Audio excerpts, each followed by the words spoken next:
Hi hello నమస్తే. ప్రస్తుతం మనం ఆయుర్వేద కుటీర్లో ఉన్నాం. ఇక్కడ మోకాలు నొప్పులు కానివ్వండి, నడుము నొప్పి కానివ్వండి, భుజం నొప్పి కానివ్వండి, నొప్పులు ఏవైనా సరే ఆయుర్వేదంలో అద్భుతమైన చికిత్సా విధానం ఉంది. అదే పత్రపోటలి స్వేదం అనే చికిత్సా విధానం ఉంది. ఇది అద్భుతంగా పనిచేస్తుందని ఆయుర్వేద వైద్యులు సుందర్రాజ్ పెరుమాల్ గారు చెప్తున్నారు. సో ఆయన మాటల్లోని ఆ థెరపీ ఏంటి, ఆ డీటెయిల్స్ ఏంటో అడిగి తెలుసుకుందాం. నమస్కారం సార్.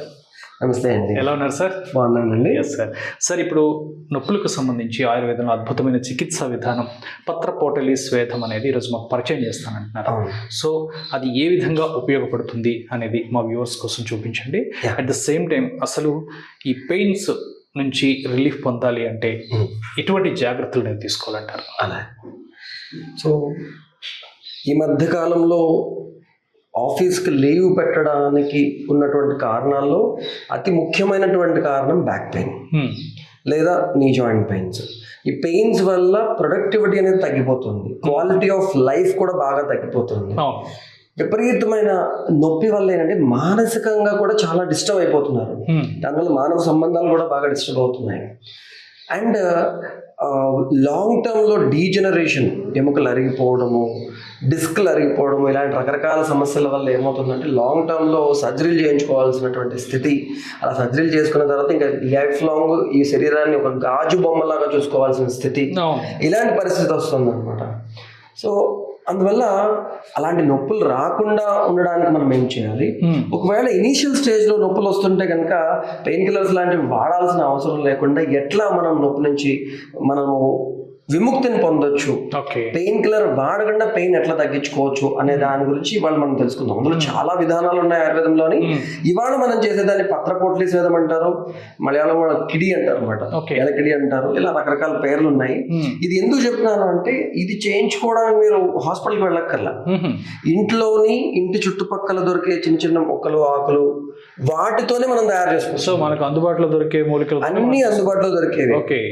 సో ఇది అద్భుతంగా నొప్పిని తగ్గించడానికి పనిచేస్తుంది. కాబట్టి ఇది ఎట్లా చేయాలనేది మనం చూస్తున్నాం. అలాగే సో ఈ పత్రపోటలి స్వేదంలో మనం వాడేటువంటి ఆకులు చాలా కామన్గా దొరికేవి. ఇది అందరికీ తెలుసు. నాకు ఉమ్మెత్త ఆకు లేదా దత్తూర అంటారు అనమాట. ఈ దత్తూర అనేది ముళ్ళ కాయలు ఉంటాయి, తెల్లటి పువ్వులు ఉంటాయి, అన్ని చోట్ల దొరుకుతుంది. ఇది అవును, విరివిగా లభిస్తుంది. అలాగే జిల్లేడు ఆకు కూడా ఎక్కడ పడితే అక్కడ దొరుకుతుంది. తెల్ల జిల్లేడు ఉంటుంది, ఎర్ర జిల్లేడు ఉంటుంది, ఏదైనా తీసుకోవచ్చు. జిల్లేడు ఆకులు తీసుకుంటాము. అలాగే చింతాకు చింత చెట్లు లేని ఊరే ఉండదు కాబట్టి చింతాకు కూడా ఈజీగా మనకు దొరుకుతుంది. అలాగే మునగాకు. సో మునగాడలు మనం తినేస్తున్నాము. ఈ మధ్యకాలంలో మునగాకుని చాలా ఎక్స్పోర్ట్ చేస్తున్నారు, విదేశాలకు పంపించేస్తున్నారు, చాలా మంచిదని చెప్పి. సో ఇది నొప్పులు కూడా బాగా పనిచేస్తుంది అనమాట. అలాగే వావిలాకు. ప్రెగ్నెంట్ లేడీస్ డెలివరీ అయిన తర్వాత వాళ్ళు స్నానం చేయడానికి ఈ ఆకు నీటిలో వేసి మరిగించి స్నానం చేస్తారు అనమాట. పెయిన్స్ బాగా తగ్గుతాయి, వాతం తగ్గుతుందని చెప్పి. పెయిన్ కిల్లర్ గా వాడు దీని కషాయం తాగితే పెయిన్స్ తగ్గుతాయి. అలాగే దీని కషాయం ఫీవర్ లో కూడా పనిచేస్తుంది అనమాట. ఆముదమాకు, దీని సంస్కృతిలో గంధర్వ హస్త అంటారు అనమాట. సో ఆముదమాకు అనేది ఆముదం గింజలు కావచ్చు, ఆకులు కావచ్చు, ఇవన్నీ కూడా వాతాహారంగా పనిచేస్తాయి కాబట్టి పెయిన్స్ కూడా పనిచేస్తాయి. సో ఇప్పుడు ఈ ఆకుల్లో మనకి ఏవి దొరికితే అవి, అన్ని దొరకకపోవచ్చు. ఒక 2 రకాలు దొరికాయి, 3 రకాలు దొరికాయి. ఏవి దొరికితే అవి ఒకే రకం దొరికింది, ఒక్క వావిలాకే దొరికింది, అది ఒక్కటే వాడుకోవచ్చు. లేదా ఓన్లీ ఉమ్మెత్తాకే దొరికింది.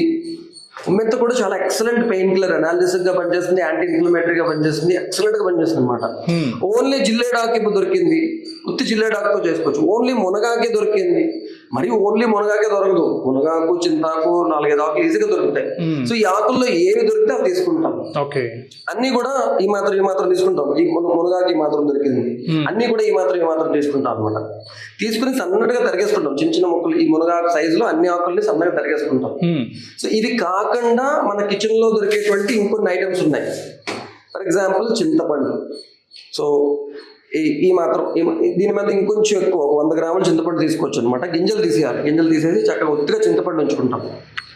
అలాగే వెల్లుల్లిపాయలు.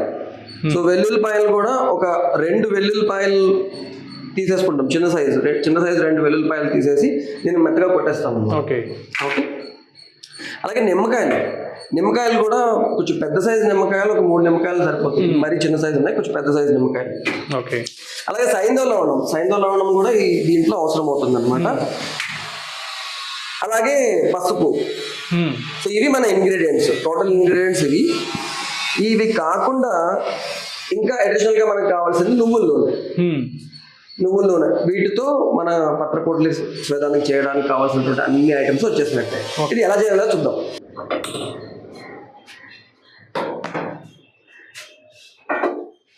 సో చక్కటి మంచి కోల్డ్ ప్రెస్డ్ నువ్వుల నూనె తీసుకుంటాము. ఒక 50 ml దాకా తీసుకోవచ్చు. ఆ నువ్వుల నూనె వేడైన తర్వాత అందులో ముందు మన ఇంట్లో దొరికేటువంటి ఐటమ్స్ ఉన్నాయి కదా, ఫర్ ఎగ్జాంపుల్ చింతపండు, అలాగే వెల్లుల్లిపాయలు, వీటిని ఫ్రై చేసుకుంటాం అనమాట. ఓకే.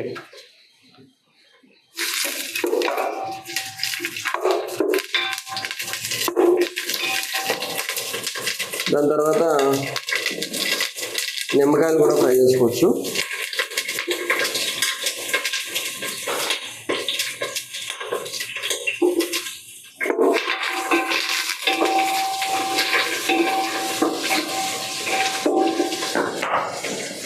అలాగే పసుపు, ఉప్పు, సైంధవలవణం ఏదైతే ఉందో అది, కొమ్ములు ఆడించిన పసుపు, ఈ రెండింటిని కూడా చక్కగా వేసి ఫ్రై చేస్తాం.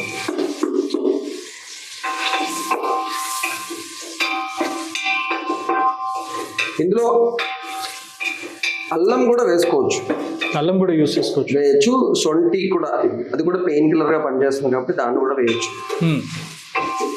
ఓకే.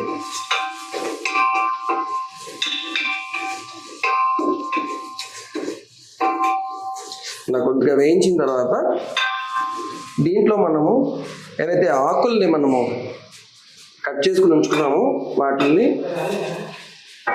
ఫ్రై చేసుకోవాలి. సార్ అసలు ఈ పెయిన్స్ అంటే మోకాలు నొప్పులు కానీ నడుము నొప్పి కానీ రావటానికి లైఫ్ స్టైల్ కారణం అంటారా, లేదంటే మనం తీసుకునే ఫుడ్ హ్యాబిట్స్ అంటారా? రెండు. అంటే సమయానికి తినకపోవడం, సమయానికి పడుకోకపోవడం, సమయానికి లేవకపోవడం, శారీరక శ్రమ చేయకపోవడం, మానసిక ఒత్తిడి, భయము, ఆందోళన, టెన్షన్, ఇరిటేషన్, కోపం, mental stress, pollution, unhealthy food, వీటన్నిటి వల్ల శరీరం లోపల ఫ్రీ రాడికల్స్ అనేవి తయారయ్యి తీసుకున్న ఆహారంలో ఉండే న్యూట్రియంట్స్ శరీరానికి అందకుండా పనిచేస్తాయి, అందకుండా ఆపేస్తాయి. ఎక్కడ అందకపోతే అక్కడ అరిగిపోతుంది. మోకాళ్ళు అరగొచ్చు, నడుములో అరగొచ్చు, ఎక్కడైనా అరగొచ్చు. ఓకే. సో ఇప్పుడు మనం చేస్తున్నది ఒక సింగిల్ మూట, ఒక పర్సన్ కి సరిపడా చేస్తున్నాం అనమాట. బట్ మా హాస్పిటల్లో ఇది చేస్తే సరిపోదు, ఇంకా ఎక్కువ తీసుకుంటాము. ఇంకొంచెం ఎక్కువ తీసుకుని చేద్దాము. సో ఇట్లా కొంచెం మాగేదాకా, దగ్గరికి అయ్యేదాకా ఫ్రై చేస్తాను. ఫ్రై అయిపోయిన తర్వాత దీన్ని మూటలు కట్టుకుంటాం అనమాట. ఓకే. ఈ పత్రాలతో చేసినటువంటి మందుని మూటగా చేస్తాం కాబట్టి పత్ర పోటలి, పోటలి అంటే మూట అనమాట. పత్ర పోటలి అంటే అది. సో ఇప్పుడు దీన్ని ఎట్లా మూట కట్టాలో చూపిస్తాను నేను. సో ఇప్పుడు మనము పత్ర పోటలి స్వేదం తొలక మూట ఎట్లా తయారు చేయాలని మనం చూద్దాము. ఇందాక మనం తయారు చేసుకున్నటువంటి ఈ పత్రపోట్లి ద్రవ్యాన్ని కొద్దిగా మనం ఈ గుడ్డలో వేసుకుంటాం. వేసుకున్నాక ఈ 4 కార్నర్స్ ఏవైతే ఉన్నాయో వాటిని ఇట్లా పట్టుకుంటాం. పట్టుకుని ఇందులో ఇలా దగ్గరికి తీసుకొస్తాం కదా, తీసుకొచ్చిన తర్వాత అలా ఓపెన్ చేస్తాం 4 కార్నర్స్ని. అందులో 3 కార్నర్స్ని క్లోజ్ చేసేస్తాం. క్లోజ్ చేసేసి ఈ 3టిని ఈ 4వ దాంట్లో పెడతాం. ఓకే. ఇట్లా క్లోజ్ చేస్తాం. అంటే ఇదంతా ఎందుకు అంటే చాలా కన్వీనియంట్గా దీన్ని యూజ్ చేసుకోవడానికి. సో ఇట్లా ఒక గుడ్డతోనే చేసినటువంటి దారం తీసుకుని, సో ఈ మూట కట్టుకోవడంలో కూడా టిప్స్ పాటించాలి, ఎందుకంటే ఈజీగా ఉంటుంది, తర్వాత వాడుకోవడానికి సులువుగా ఉంటుంది. ఇట్లా మూట రెడీ అవుతుంది. సో ఈ మూట తయారైన తర్వాత 15 రోజుల పాటు ప్రతిరోజు ఈ మూటను వాడుకోవచ్చు. ఇది మళ్ళీ ఓపెన్ చేయక్కర్లే, వేడి చేయక్కర్లే, ఏం చేయక్కర్లే. ఓకే. జస్ట్ ఇలా తయారైన మూటని ఇట్లాగే ప్రతిరోజు 15 రోజుల పాటు ఎక్కడైతే వాపు నొప్పి ఉన్నదో అక్కడ ఈ మూటతో కాపడం పెడతాం. ఓకే. ఆ పెట్టిన కాపడం వల్ల వెంటనే నొప్పి తగ్గుతుంది, నెమ్మదిగా వాపు కూడా తగ్గుతుంది. చాలా మంది జస్ట్ మా వర్క్షాప్కి వచ్చిన వాళ్ళు ఈ మూట యూజ్ చేసి ఇంత లావుగా వాచిపోయినటువంటి మోకాళ్ళు మళ్ళీ బాగా సన్నగా అయిపోయినాయి అని చెప్తున్నారు, ఫీడ్బ్యాక్ ఇస్తున్నారు.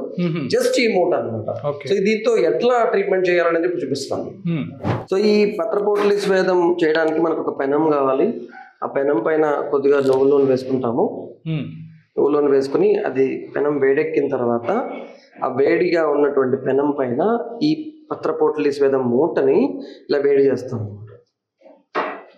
సో ఇట్లా మనం వేడి చేసి దీంతో కాపడం పెట్టాలి. ఎక్కడ వేడిగా ఎక్కడైతే వాపు నొప్పి ఉందో అక్కడ. అండ్ ఈ కాపడం పెట్టేటప్పుడు తీసుకోవాల్సిన జాగ్రత్త ఏంటంటే డైరెక్ట్గా మనం వెళ్ళి పెట్టేయకూడదు వేడి వేడి మూటని. ముందు మనము ఇట్లా ఇట్లా అని చూసుకోవాలన్నమాట. బాగా వేడిగా ఇక్కడ కాదు, ఇక్కడ వేడి ఎక్కువ తట్టుకుంటుంది బాడీ.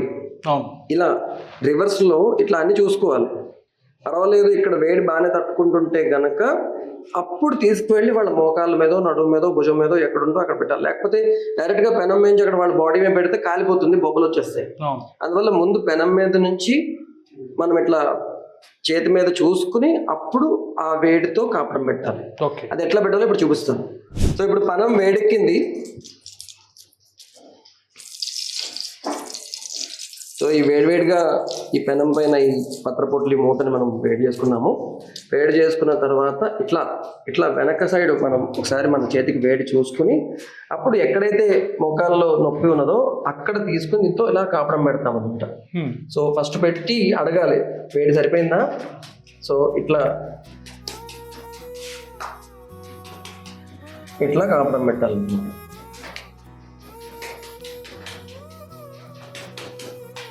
వేడి తగ్గాక మళ్ళీ ఒకసారి పెనం దగ్గరికి వెళ్ళాలి.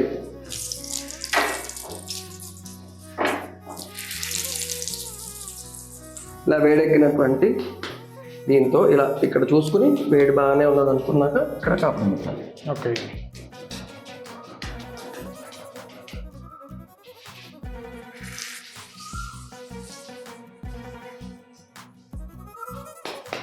ఇలా రెండు కాళ్ళకి పెట్టుకోవచ్చు.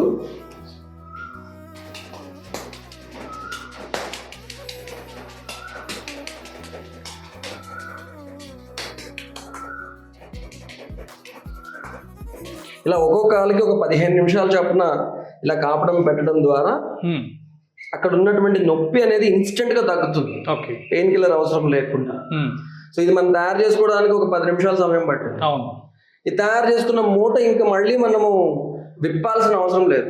15 రోజులు రోజు మూట తీసుకోవడం, పెనం మీద వేడి చేయడం, కాపడం పెట్టుకోవడం, అంతే. ఇంతే పని అనమాట. ఈ కాలుకో 15 నిమిషాలు, ఈ కాలుకో 15 నిమిషాలు.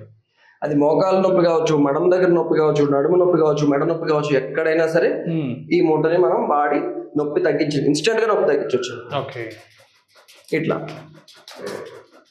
సో చూసారు కదా, అంటే ఎటువంటి నొప్పి అయినా సరే మనకి అవైలబిలిటీ ఉండే ఆకులను సేకరించి ఇంట్లో సార్ చెప్పిన ఆ ఇంగ్రీడియంట్స్ను సేకరించుకొని చాలా ఈజీ ప్రిపరేషన్ కూడా ఒక 10 మినిట్స్ దానికి కేటాయిస్తే ఒక పత్రపోటలిని తయారు చేసుకొని దాన్ని దాదాపు 15 రోజుల పాటు అదే యూజ్ చేయొచ్చు అని చెప్పి చాలా చక్కగా వివరించారు సార్. ఈ పోటలి అనేది ఎక్కువగా ఆయుర్వేద విధానంలోనే మనం దీన్ని చూస్తూ ఉంటాము. సో ఇది ఇన్స్టెంట్ రిలీఫ్గా, అంటే పెయిన్ కిల్లర్స్కి వచ్చే సైడ్ ఎఫెక్ట్స్ ఏవైతే ఉన్నాయో దానికి ప్రత్యామ్నాయంగా ఈ పత్రపోటలి స్వేదాన్ని మనం చూడవచ్చు అంటారు. రైట్ సార్, చాలా చక్కని ప్రిపరేషన్ అనేది ఈరోజు మా వ్యూవర్స్ కోసం సూచించారు sir. Thank you so much.